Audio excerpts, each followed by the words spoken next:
My name is Michelle Yang, and for my final project, I decided to watch the film Paris is Burning. This film is a documentary based on New York City's ball culture in the 80s to the 90s. As you watch the film, it goes in depth about the different components that make up ball culture and the people that it affects. The two target themes that I decided to incorporate were dance as a social unifier and dance as a socio-political voice. As shown in the film, houses were a big factor in being a social unifier because there were so many that were open to the LGBT community that walked at balls.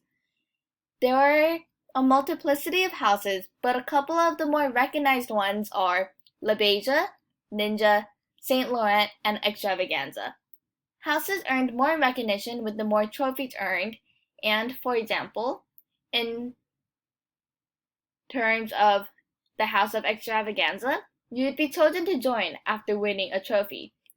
Many of the LGBT youth have been abandoned by their family, as seen when there were two kids out on the streets late at night in the film where they talked about not having a family.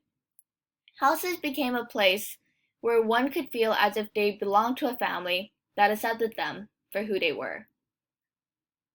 Another way that dance brought people together and unified them would be the various categories that could be found at balls.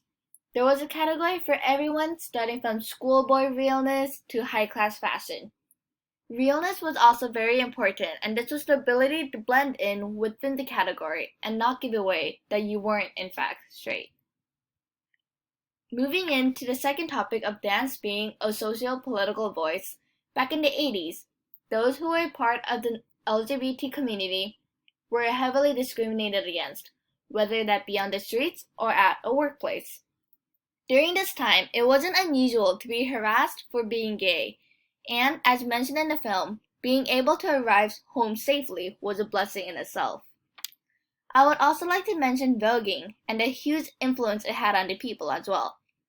In the film, voguing was described as taking two knives and cutting each other up through dance form, which was a safe form of throwing shade. This movie showed how much influence this term has had on the world today, and it is still being used today. The picture that I included is of Willie Ninja, where he talked about how he would make the shape of a makeup kit with his hands and turn it around towards the other person as if it were a mirror, signifying that they needed a dramatic makeover. To conclude, Paris is Burning well incorporated the ideas of dance being a social unifier and how it can be used as a person's voice. I learned a lot through the movie, and by watching this video, I hope that you'll one day watch Paris is Burning as well. Thank you.